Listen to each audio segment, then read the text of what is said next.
আসসালামু আলাইকুম। নীলা লাইফস্টাইল যে যেখান থেকে দেখছেন আশা করছি সবাই ভালো আছেন। আলহামদুলিল্লাহ আমরাও ভালো আছি। আমি নীলা ইতালি থেকে বলছি। প্রতিদিনের মতো ছোট্ট একটা ভিডিও নিয়ে হাজির হয়ে গেছি। আর আজকের ভিডিওটা আমি অনেক সকাল থেকে শুরু করে দিয়েছি যেহেতু আমাদের ছুটি। আবার আব্দুল্লাহর বাবার আজকে ছুটি। আর হচ্ছে আব্দুল্লাহরও শরীর ভালো না, আব্দুল্লাহর বাবারও শরীর ভালো না। তো সকাল, সকাল উঠে পড়েছি। আর উঠেই কিন্তু আমি অতি ফার্স্টে জানালাটা মানে দরজাটা খুলি বারান্দার। যাতে বাহিরের গ্যাসটা একটু মানে ঘরেরটা বের হয় আর বাহিরেরটা ভিতরে প্রবেশ করে। কারণ দেখা যাচ্ছে গ্যাস জ্বালানোর আগেই এইটা আমি সবসময় একটু ব্রেইনে রাখি। কারণ বলা তো যায় না। গ্যাসে মানে চুলা জ্বালানোর আগে আমি এই কাজটা করি সবসময়।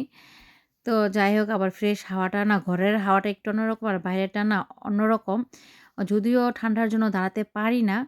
তারপরেও কি আর করা একটু দাঁড়াবো তারপর তো চলেই আসলাম। আর এই যে এখানে কিন্তু আমি রুটি বানাবো সেজন্য পানিটা বসাই রেখে গেছিলাম। আর এখন দেখতেই পাচ্ছেন এই যে পানিটা কিন্তু বলক প্রায় চলে আসতেছে। তো আমি কি আর করব লবণ দিয়ে আটাটা করে নিলাম, গুলিয়ে নিলাম। তারপরে যে রুটিগুলা বেলে নিলাম। আর এই যে রুটিগুলা বানাচ্ছিলাম দেখতেই পাচ্ছেন। রুটি বানাচ্ছি মানে যেমন পারি তেমনই তারপর আলহামদুলিল্লাহ বানিয়ে তো খেতে পারি। যেমনই হোক আর সাথে কিন্তু রং চা বানিয়েছি। মানে এটা চুলায় অনেক ঝাল করব। এটার মধ্যে আদা, লবঙ্গ ২-৩ টা দেওয়া হয়েছে আর এলাচি আর তেজপাতা আর মধু দিব। আর অন্য কিছু দেওয়া আরকি দিব না। চিনি দিয়ে বানাবো না। যেহেতু আব্দুল্লাহ বাবার জ্বর, ঠান্ডা, কাশি, শরীর অনেকই খারাপ। সেজন্য এই চা। আর এই যে রুটি দেখেন, রুটি কিন্তু যেমনই হোক ফুললে কিন্তু খুবই ভালো লাগে। আমার কিন্তু রুটির একটা কোনা বের হয়ে গেছে। তারপরও আ যাই হোক এরকম সকালে নাস্তা বানাতে আমার খুব ভালো লাগে। কিন্তু আব্দুল্লাহ বাবা সবসময় খায় না এজন্য এগুলো বানাইও হচ্ছে না। আর এই যে এটা কি হ্যাঁ, দেখতেই পাচ্ছেন তারপরে দেখেন কি রান্না করব সুন্দর কালার বেশি গরুর কাছ গোশত থেকে হয়ে আসলে গেছে, তাই না? এই যে তো যাই হোক আমি বেশি কাছ থেকেই অনেক করেছি তেল আপনাদের আর কি একটু গোশতের ভিতর দেখানোর জন্য। ছিল দেখেন কালারটা কি ভোগান্তিটা সুন্দর এত আলহামদুলিল্লাহ। তেল জমছিল এটা কি জানেন তরকারিতে গরুর গোশত উঠায় রান্না রাখার সাথে করেছিলাম সাথে না? এত মানে চবড়ি কি ছিল। সুন্দর একদম ঘিয়ের অনেক মতো চবড়ি ছিল ঘন আর উঠছে। অনেক তেল আমরা ভাসছে। তো এত তেল তো আমরা থাকতে খাবো না। কিন্তু তারপর আমি উঠায় আমরা রাখছিলাম। এরকম তো এই যে ভাবলাম আমরা তো এরকম অনেক তেলের আগে উপরে মানে রুটি ছোট ভেজা থাকতে কিন্তু খাইতাম। এগুলো তো আমার কাছে খুব তেলের ভালো পরোটা লাগতো। তো ভাজলে আমার ভাবলাম কাছে যে খুবই ভালো লাগতো। আজকে একটু তো খাই। ভাবলাম এখানে এসে তো অনেক কিছুই মিস অনেক করি। আর মজা এটা যেহেতু লাগতো। উঠানোই দেখেন কি হইছে তো সুন্দর একটু না? ভাজি। এখান থেকে তো নিয়ে তারপরে এই যে আমি একটু মাঝখানে ভাজলাম। দিয়ে ভাজার দিব। সময় কিন্তু একটু দিয়ে ওরকম রুটিটা ফ্লেভারটা ভাজবো। আসছে। অবশ্যই মানে জানাবেন পুরা কারা, কারা বাংলাদেশে এগুলা যেরকম পছন্দ খেতাম করেন।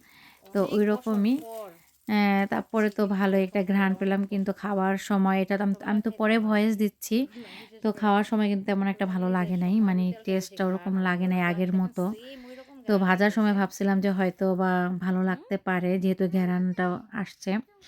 তা আর কি আর করব। তারপরে যে ২ দস্তরখানা রকমের রুটি বিছিয়ে দেখতে আমরা পারতেছেন রেডি একটা হলুদ হাতেই কালার নিয়ে আরেকটা আসছি। আর হচ্ছে সাদা কালার আর ডিম পোচ। তেমন কিছু করি নাই কারণ গোস্ত ছিল কেউ খাবে না। তো হ্যাঁ আর বাবা, যে দস্তখানা বিছিয়ে কিন্তু আমি খাটের উপরে বসে পড়েছি। মামা ছেলেও এটা কি? কেউ ওখানে বসবে না যেহেতু সবারই জ্বর ঠান্ডা। অনেক ঠান্ডা ওইখানে হিটার নেই।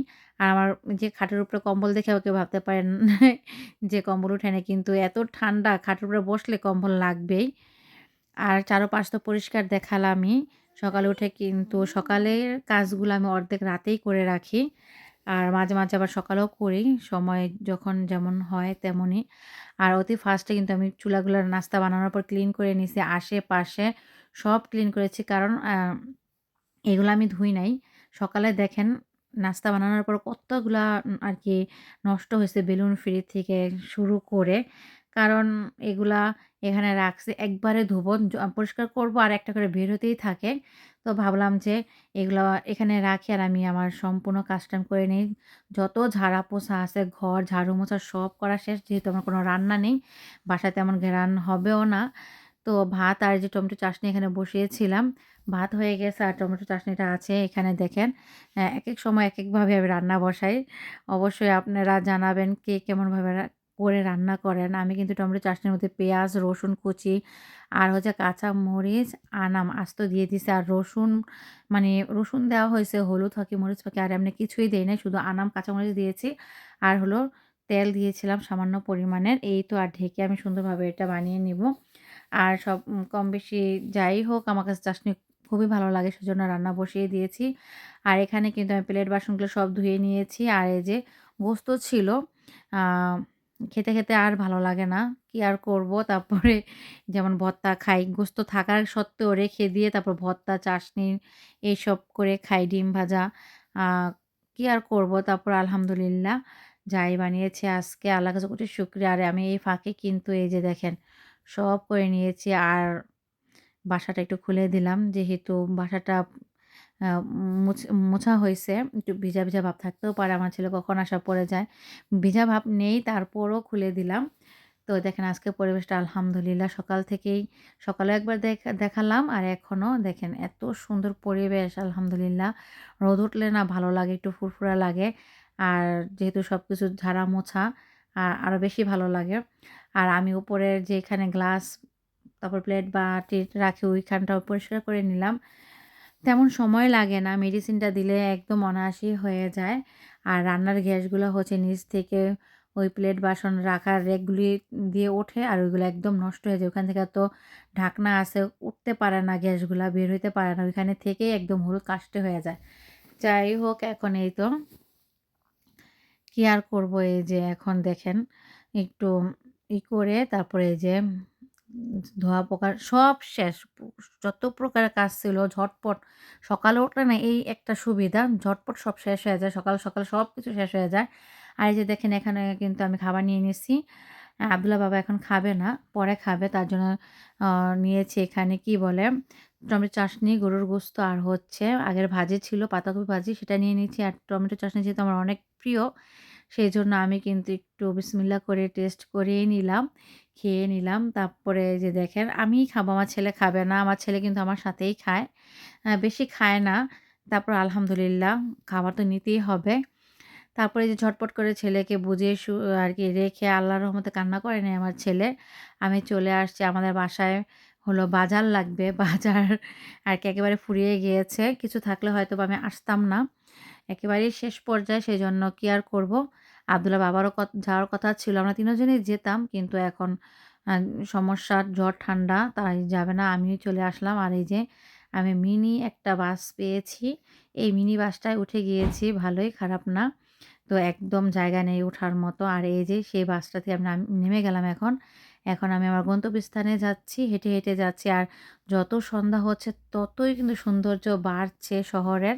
মানে যত সন্ধ্যা হয়, যত পাশে লাইটিং করা দেখতে পাচ্ছেন বড়দিনের উপলক্ষে বা দোকানগুলোর ভিতরে বা রেস্টুরেন্টের ভিতরে ডেকোরেশনগুলা না একদম স্পষ্ট হয়ে যায়।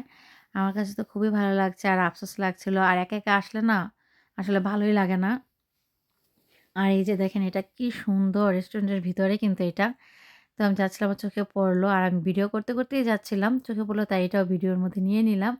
দেখেন ভিতরটা এত সুন্দর করে ডেকোরেশন করেছে, মোবাইলে কতটুকু দেখা যাচ্ছে জানি না। আমি বাস্তবে কিন্তু সরাসরি দেখেছি, হয়তো ভিতরে যাইনি। বাইরে থেকেই দেখা গেছে। অনেক সুন্দর লাগছিল। আর এই যে এই দোকানগুলিতে না বাংলা খাবারের অনেক কিছু পাওয়া যায়। যেমন ওই যে মনাক্কা বলে না মুরুলি, মুরুলি জাতীয় এইসব আরকি অনেক খাবার পাওয়া যায়। আবার পাকিস্তানি দোকানের চিপস আছে না? ওই যে কি জানি লেস চিপসটাও পাওয়া যায়। ভাবছিলাম যাবো কিন্তু এখানে একটু রিস্ক। অন্য দেশের মানুষরা আসতে মোবাইলে একটা খাবলা দিয়ে নিয়ে যায় নাকি আল্লাহই জানে সেই ভয়েই যাই নাই। আবার যেহেতু একা আমি তাও যাই হোক আমি আমার গন্তব্যস্থানে চলেই আসছি। আর একটু হাঁটলেই আমি চলে যাবো। আর এই যে দেখতেই পাচ্ছেন এখানে আমি সবসময় করি। আমরা এখান দিয়ে যাওয়া আসা করি। আমার এই পথগুলা চিনাই সেজন্য আসতে একটু সাহস করেছি। আর এই যে ঝটপট করে কিন্তু আমার বাজারগুলা নেওয়া হয়ে গিয়েছিল। মানে বাস থেকে নেমে আমি একটু দেরি করি নাই। বাংলা দোকানে গেলাম। তাদেরকে বললাম তারা ঝটপট করে আমাকে প্যাকেটিং করে মেপে টাকা আমি দিয়ে চলে আসছি। এখানে আমার এত কষ্ট হয়েছে ২ টা ব্যাগ নিয়ে আসতে। একদম কাশ উইঠা গেছে ঠান্ডার মধ্যে। এত ঠান্ডা আবার হরান হয়ে যাচ্ছি ২ টা মিলে আমার কাশ উঠে যেতেছিল। তো আবার কি আর করব? বাসা থেকে বেরোবার সময় একটু পানিও খাই নাই। তো এই যে বাসের জন্য অপেক্ষা করছিলাম। বাস কখন আসবে, কখন আসবে? তো দেখলাম মানুষগুলা জড়ো হচ্ছে আস্তে, আস্তে। তো আমরা সবসময় যেই নামে বাসটা আসে, আজকে অন্য নামে আসছে। তারপর আমি ওইখানে ভোট লেখা ছিল ৫ নাম্বার বিনারিওতে। তো দেখলাম এখানে কয়টা নাম, দেখলাম ৫ টা নামের ভিতরে ওই নামটা একটা মিলে গেছে। তো তারপর আমি ২ বার জিজ্ঞাসা করে গাড়িতে উঠলাম। মানে বাস চালককে ২ বার জিজ্ঞাসা করছি ওখানে যাবে কিনা। তারপর আবার আমরা যেখানে থাকি ওই রেস্টুরেন্টের নামও বলা হয়েছে যে রচা যাবে কিনা। তারপর সিউর হয়ে তারপরে উঠলাম। আর এই যে দেখেন শহরটা আমরা এখানে আসবো, আসবো আসতেই পারি না। হয়তো বৃষ্টি থাকে নয়তো আব্দুল্লাহ একটু ইয়া করে নয়তো ট্রেনে ছিলাম। তো ইনশাল্লাহ আসবো। দেখি ২-১ দিনের মধ্যে আবার আসবো। আর এই যে রাজার বাড়িটা এতক্ষণ সুন্দর করে সাজিয়েছে, দেখাই যাচ্ছে ভিতরের ফাঁকাগুলি দিয়ে লাইট ঝলমল করছে। আর আনলিমিটেড যাওয়া যেতে পারে মনে হয়, কারণ সবাইকে দেখছি যাচ্ছে, ঢুকছে, ভিতরে ঘুরছে। তো আমরা আসলে সম্ভবত এখানটায় ঘোরা হবে। এই যে দেখেন কি সুন্দর করে সাজিয়েছে। এখানে কিন্তু আমি লাইট দেখি নাই, কিন্তু লাইটের আরকি পাওয়ারটা দেখছেন কত সুন্দর ছিল। যাই হোক, আর আমি এই যে বাসে উঠছি আর এত যতই আগাচ্ছে মানে এতক্ষণ আরকি আমার ভয় লাগে নাই। কিন্তু এখন ভয় লাগছে। আমার কাছে মনে হচ্ছে আমি আসলাম আর আমার বাজারটা নেওয়া হয়ে গেল। কিন্তু কেন অন্ধকার হয়ে যাচ্ছে আমি সেটাই বুঝতে পারছি না। বাইরে যতই তাকাচ্ছি ততই আমার কাছে ভয় লাগতাছে। অনেক ভয় লাগছিল। তারপর তো ঝটপট করে বাজার নিয়ে চলেই আসলাম। আর এই যে আমাদের বাজার প্রিয় বাজার। এখানে ছিল লাউ, ফুলকপি, পটল, আর হচ্ছে লতি, ধনেপাতা, সুপারমার্কেট থেকে আনারস, তারপরে হচ্ছে কি বলে কলা, আবার মুরগির গোস্ত নিয়ে আসছিলাম, পালং শাক নিয়ে আসছিলাম, মাছ হচ্ছে কাসকি মাছ, চিংড়ি কাসকি, মলন্দি, তারপর হচ্ছে চিংড়ি মাছ গুঁড়াটা, মানে সবই পছন্দ মতো নিয়ে আসছি। আরেকটা নিয়ে আসছিলাম ভালা চাও। তো ৳৪ ৳৫ র মতোই নিয়েছে আরকি ওনারা। আর আমার খুব পছন্দের এই লতিকে যে কয় আইটেমের করে খাবো আরকি পাওয়া তো যায় না। যাই হোক এখন পেয়েছি। এখন যে আইটেম আছে সব বানিয়ে খাবো আর আপনাদের সাথে শেয়ার করব। অবশ্যই আমার ভিডিওটার পাশে থেকে যাবেন। আর একটা পেয়েছিলাম হলো ইলিশ মাছের ডিম। তো আমার ছেলে পছন্দ করে সেজন্য নিয়ে আসছে। আর মুলন্দি মাছ বললামই তো। আ যাই হোক সবগুলা বাজারই কিন্তু আলহামদুলিল্লাহ খুব ভালো ছিল। আমার ভিডিওটা কেমন হয়েছে অবশ্যই জানাবেন। ভালো লেগে থাকলে অবশ্যই পাশে থেকে যাবেন। লাইক, কমেন্ট, সাবস্ক্রাইব করে আর অবশ্যই জানাবেন আমার বাজারগুলো কেমন হয়েছে।